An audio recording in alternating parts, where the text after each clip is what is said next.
En primera plana, Carlos Herranz. Bienvenidos a En Primera Plana, un programa de Radio Francia Internacional y de France 24. Esta semana ponemos el foco, en el escenario del que estamos hablando en informativos desde hace varios días, varias semanas, ese estrecho de Hormuz y la energía como arma de guerra en lo que estamos viendo en el conflicto en Irán. Nos acompañan 4 invitados en este estudio que ya les presento. Jean Berger es consultora en acción humanitaria y relaciones internacionales. Bienvenida, Jean. Gracias. Juan Carlucho es economista, profesor en la Universidad de Surrey en Inglaterra. Bienvenido. Hola, Carlos.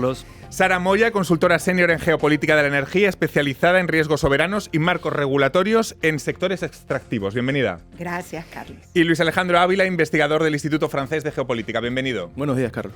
Hormuz, la energía como arma de guerra, hoy nuestro asunto en primera plana. Comenzamos. El cierre del estrecho de Hormuz, uno de los corredores más estratégicos del comercio mundial del petróleo y gas, ha revelado hasta qué punto la economía global depende de los combustibles fósiles. Esta vía, estrecha y poco profunda, transporta alrededor de una quinta parte del petróleo y gas natural licuado mundial. Trump es consciente de la amenaza que supone la estrategia iraní, especialmente en un año electoral. Un precio elevado del crudo encarece llenar el depósito de gasolina, dispara el precio de la cesta de la compra y hace casi imposible su ansiada bajada del precio del dinero antes de las elecciones de mitad de mandato que tiene en otoño. El estallido de la guerra de Ucrania en 2022 dejó varias lecciones a los gobiernos europeos, evidenciando la necesidad de garantizar la autonomía de suministros y además aceleraron la búsqueda de fuentes alternativas como las renovables. Veremos ahora qué lecciones sacamos de lo que está sucediendo en Hormuz. Repasemos lo que dice la prensa. Diario Liberación hace un juego de palabras inquietante en esta portada. Arde el gas, el mundo tiembla. El Kugega Internacional habla del nuevo choque petrolero por la guerra de Irán y The Guardian, en esta otra, dice Estados Unidos se dispone a desplegar tropas aerotransportadas al tiempo que los ataques se intensifican. Bueno, las lecciones que el mundo puede sacar de lo que estamos viendo estos días en Hormuz. ¿Qué lecciones vamos a aprender, Jan, Juan? ¿Va a acelerar la transformación energética, la autonomía de suministros, la menor dependencia de fósiles? Ya quizá no como un argumento de conciencia ecológica, si no se quiere, pero simplemente como un poder geopolítico, el hecho de estar menos expuesto. Jan. Sí, claro, pero para mí también es una lección sobre el hecho de que el derecho internacional ahora se cayó y que lo que vemos en Ucrania con Rusia lo vemos ahora en Gaza y en Líbano con Israel y en Irán con los Estados Unidos. Y me parece que para Francia, para la Unión Europea, la lección es que debemos entender que el mundo ha cambiado, que nuestros aliados han cambiado y que debemos desarrollar una política externa de energía también, de defensa también, con más independencia.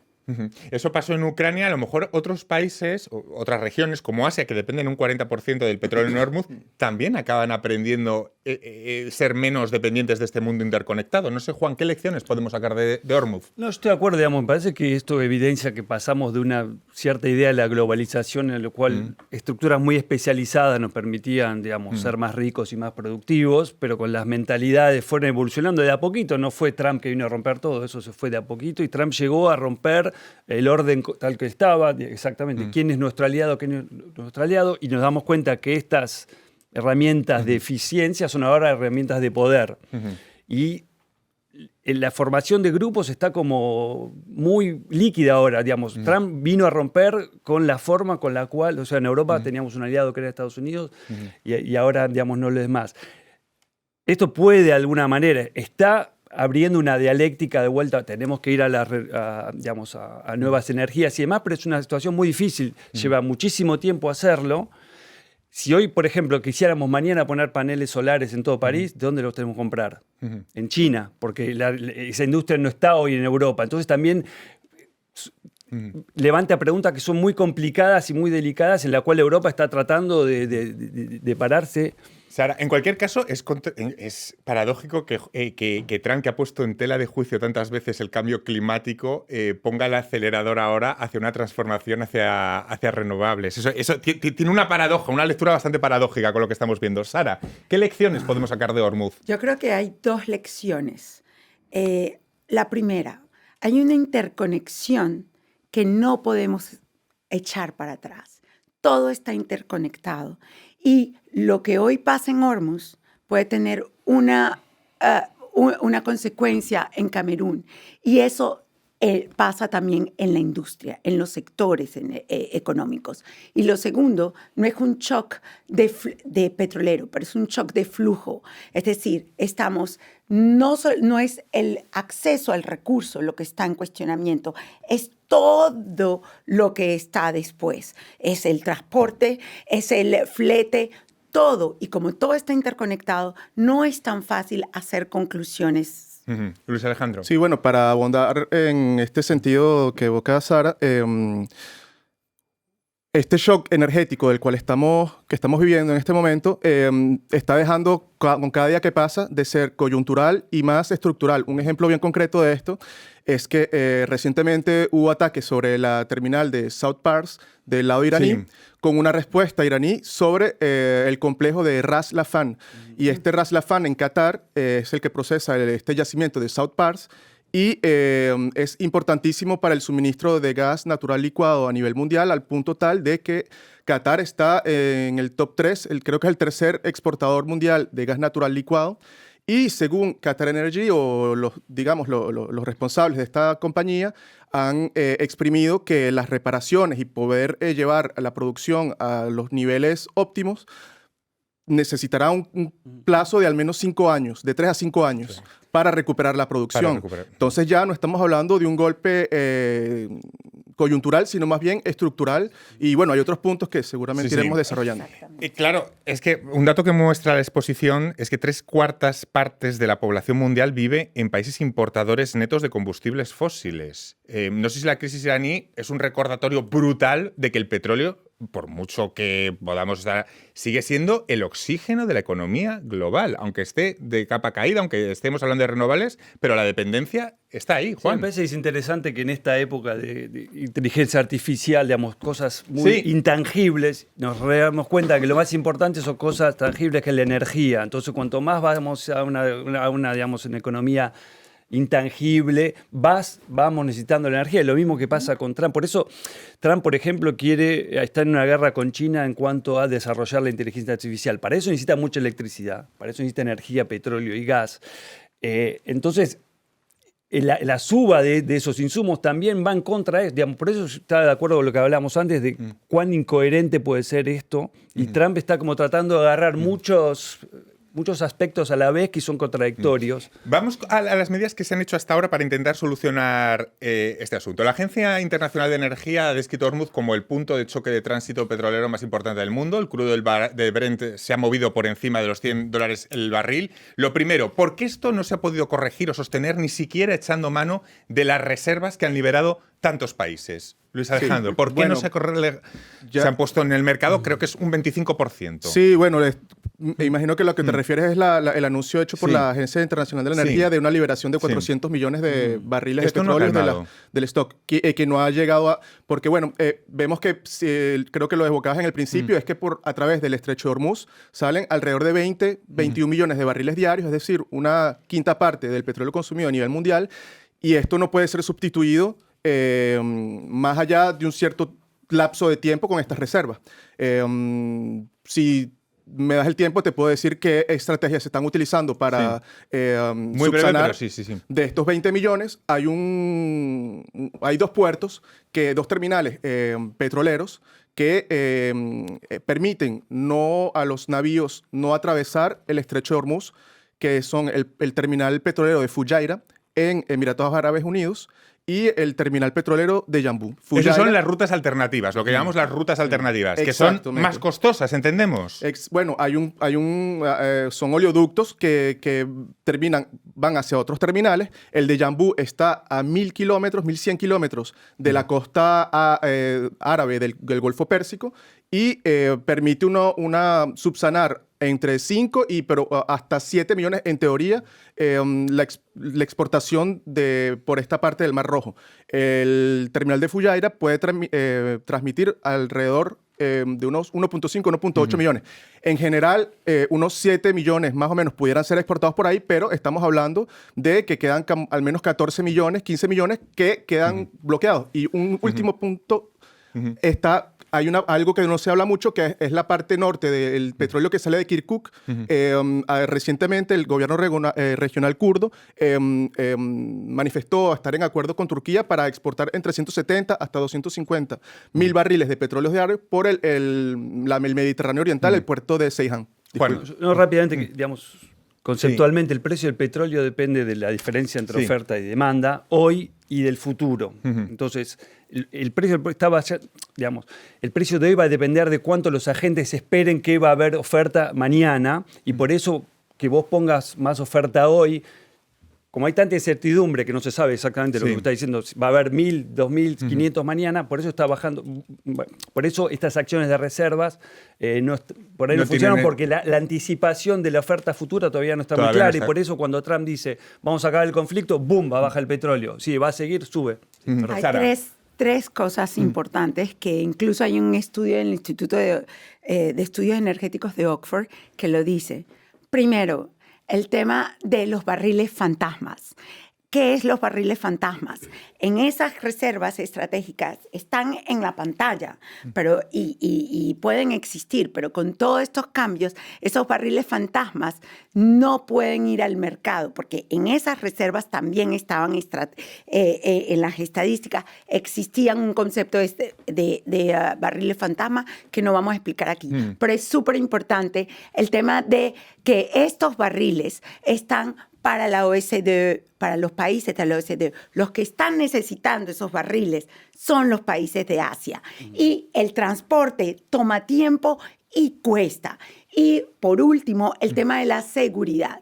Y una vez más, no es un problema de volumen, no es un problema coyuntural, es un problema estructural.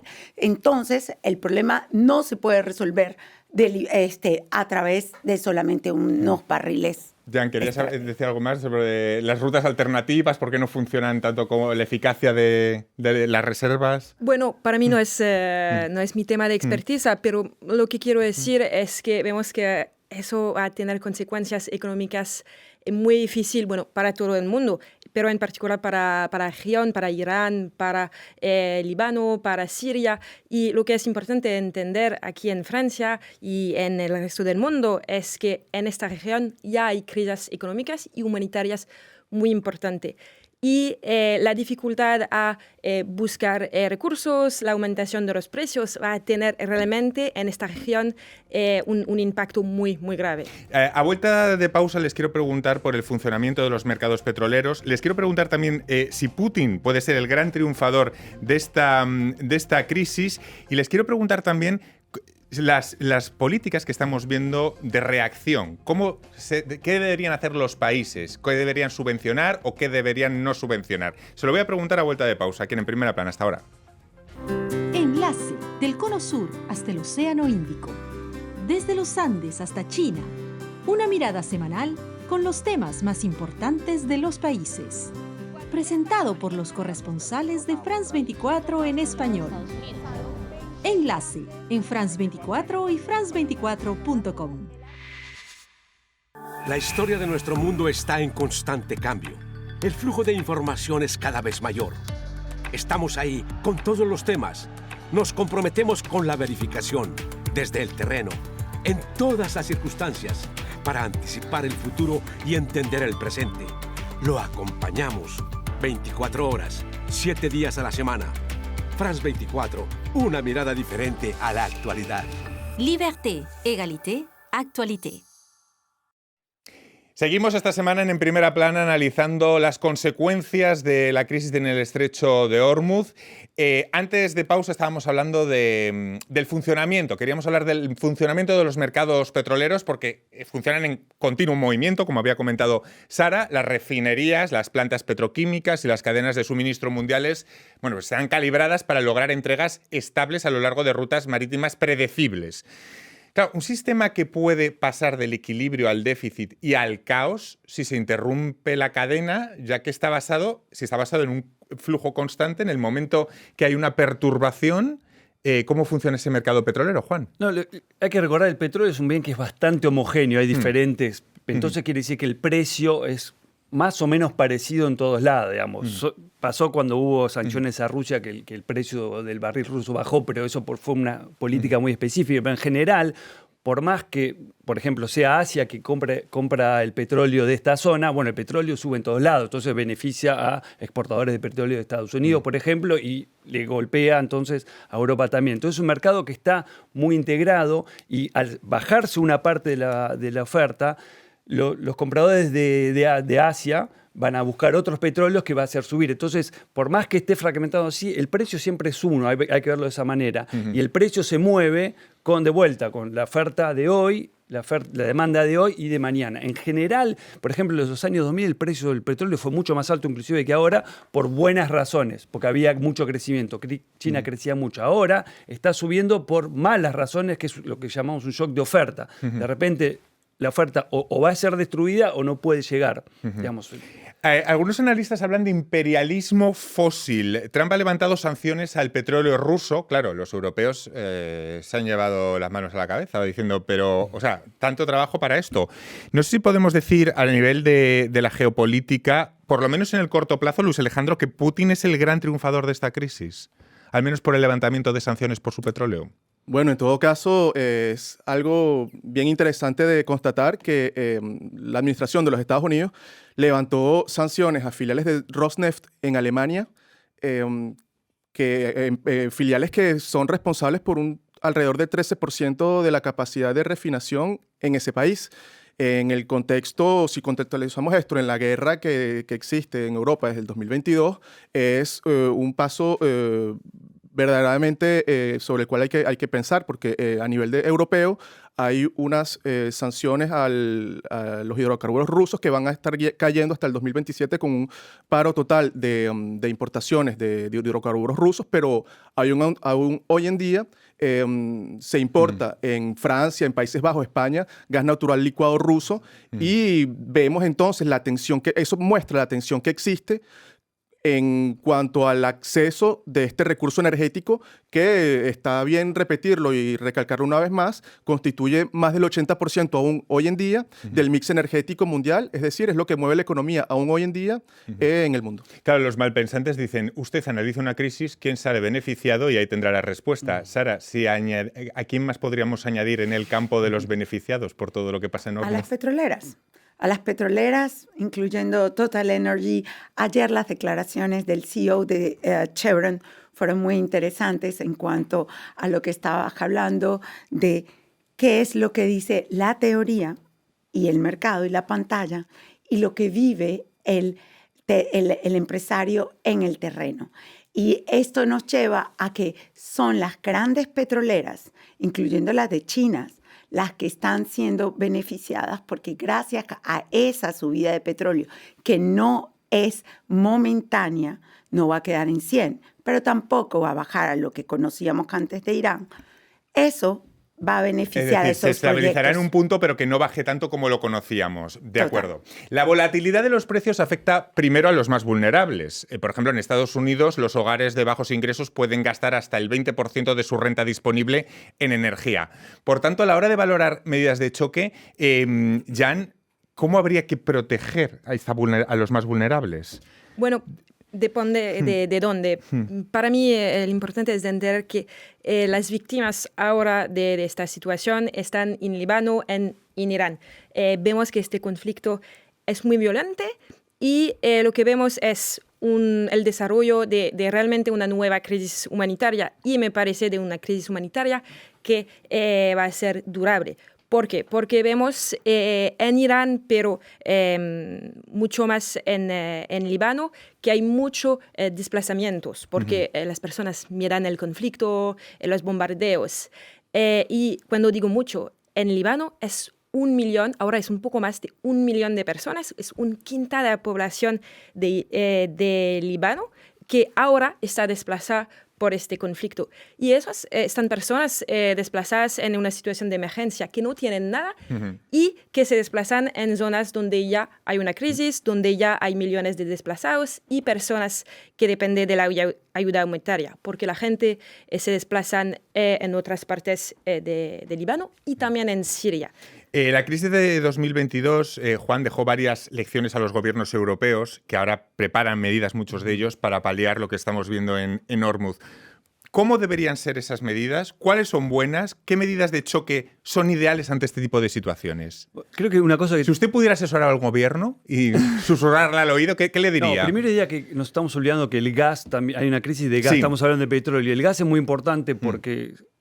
Primero que se usa como forma marginal para producir electricidad y fue la suba del precio del gas fue lo que llevó a los altos precios de electricidad en el 2022. Pero además se usa para hacer fertilizantes que tiene impacto después, por supuesto, en los más vulnerables porque aumenta el costo de los alimentos. Ahora, ya muchos gobiernos dijeron que hoy no pueden hacer la misma medida que hicieron en 2022 porque ya venimos del COVID, donde hubo una gran expansión fiscal, hubo mucha deuda, del 2022, donde en Francia se hicieron medidas para contener el precio de la electricidad que funcionaron muy bien, pero no está ese espacio fiscal. Y aparte hoy, como esta crisis se siente que es inflacionista, se espera que las tasas de interés aumenten en el futuro. Entonces los mercados ya descontaron eso y hoy las tasas de interés que pagan los Estados Unidos y también los europeos son más altas, con lo cual pone más todavía en una situación fiscal difícil, más todavía presión. Entonces, ¿qué pistas? Por ejemplo, subvenciones a combustibles fósiles hay que descartarlo de inicio, ¿no? Fue lo que se hizo en el 2022 para paliar la crisis. Obviamente eso tiene un efecto de largo plazo que es malo, que es lo que querés evitar, que vos querés pasar a otra... Es contradictorio con... Clara, ¿dónde hay que tocar? ¿Qué se puede hacer? Creo que tenemos que entender que para esas políticas no podemos... Por supuesto, tenemos que aprender del pasado, pero el choque no es igual. No es el mismo choque que en los años 70, porque en los años 70 era condición acceso a los hidrocarburos. No es lo mismo en el 2022 en Ucrania. Es un problema de flujo. Y creo que donde hay que paliar, parece mentira, las pequeñas y medianas empresas de cada país. En España, en Francia, esas empresas van a sufrir en sus costos porque es un problema de flujo y esas empresas son las que hacen vivir la economía también y las que producen empleo. Entonces, pensar en esas pequeñas y medianas empresas sería un punto importante para los gobiernos Luis europeos. Alejandro. Yo retomo esto de la noción de flujo. El presidente de los Estados Unidos confirmó que va a visitar finalmente China ahora en mayo y podemos entonces inscribir este problema con el estrecho de Hormuz en esta rivalidad entre dos potencias que son las dos mayores consumidoras de energía del planeta, pero con diferencias con respecto a su dependencia de Hormuz, porque si bien China depende de entre el 40 o 50% del flujo físico de la energía que sale por el estrecho de Hormuz para su abastecimiento en energía, Estados Unidos no necesita este flujo físico, pero sí necesita el flujo financiero que viene por producto de la venta de ese petróleo. Es que está todo interconectado, claro. Al final... Sí, yo estaba viendo el top 5 de los fondos soberanos del planeta, los más grandes. Bueno, está el noruego histórico, el chino, pero estaba viendo el de Emiratos Árabes Unidos, el de Arabia Saudita y el de Kuwait. Y estos fondos soberanos que son alimentados con las divisas producto de la venta del petróleo son invertidos masivamente en Wall Street y lo que hace de estos países, de estas monarquías, actores estructurales del sistema financiero y económico de los Estados Unidos. Juan. No, primero, los países van a estar afectados digamos, de forma diferente. Pero en este sistema tan difícil fiscalmente hay dos cosas seguramente que se pueden hacer y van a pasar. Primero, vamos a ver de vuelta de medidas de racionar o de uso más inteligente de la energía. Eso es muy probable que pase, como fue. Esta vez no hay tanto un problema de racionamiento, sino de precio, digamos. Pero, por ejemplo, ya se está hablando de poner límites a velocidad más bajos y demás, porque eso reduce la demanda y puede calmar el precio. Eso sería una. Otra forma de medida es, bueno, hay empresas que están teniendo beneficios, que es lo que se hizo en 2022, pensar ponerles impuestos a esos grandes jugadores, que también es políticamente muy delicado. Esas son dos medidas que fiscalmente se pueden llevar a cabo. Las medidas de gasto fiscal van a estar mucho más restringidas, porque si las pones en marcha van a generar inclusive más inflación, que es lo que se está tratando de evitar. Entonces acá los gobiernos es muy difícil. Vos querés bajar la inflación, pones muy en dificultad a las pequeñas empresas. Entonces es un trade-off en años electorales muy delicado. Jan. No sé qué le parece de todas estas medidas. No, bueno, para mí es un desafío porque vemos que en la mayoría de los países, y es el caso aquí en Francia, tenemos un Estado que no quiere gastar más. Vamos a ver qué va a pasar con las elecciones el próximo año, pero para mí realmente va a estar un desafío de tener estados que están listos a gastar más y a ayudar más. Claro, pero escuchando algunas medidas, poner límites a la velocidad, promocionar otro tipo, diversificar las fuentes, no sé si estamos ante una crisis que puede transformarse en una oportunidad para la transición, sobre todo en países que, por ejemplo, en el caso asiático. Puede ser esta crisis. De todas las crisis surgen oportunidades, eso es cierto, por mucho que lo veamos mal ahora mismo. Sara. No es ser pesimista, un poco pragmático. Las renovables, de todas formas, dependen indirectamente de la petroquímica. Entonces, tenemos que tener en cuenta, por eso yo vuelvo a mi interconexión y a mi flujo. Sí. No, yo creo que estamos todos en la interconexión está. Exacto. Sí. Y el común del ciudadano tiene que entender esto. O sea, estamos, como decías, ante un cambio estructural que estamos apenas empezando a ver y que además en una época donde estamos llenos de tanta información, tenemos que ver lo que no se dice y cuáles son los actores que están detrás de las cámaras, que están ganando a costa de la mayoría. Y vuelvo e insisto en que lo que estamos viendo va a durar años. Y como decías, hay momentos electorales, no solamente aquí en Europa, en América Latina, y lo que creemos que Trump a veces no tiene planes. El 7 de marzo, no nos olvidemos ni antes del 7 de marzo, que estaba firmando Trump, y tiene que ver porque estamos hablando de lo que firmó con minerales que estratégicos. Pues hasta aquí, muchísimas gracias. Ha sido muy interesante tenerles a los cuatro en esta edición, muy interesante, muchas lecturas, y a todos ustedes hasta la próxima semana aquí en Primera Plana. Gracias.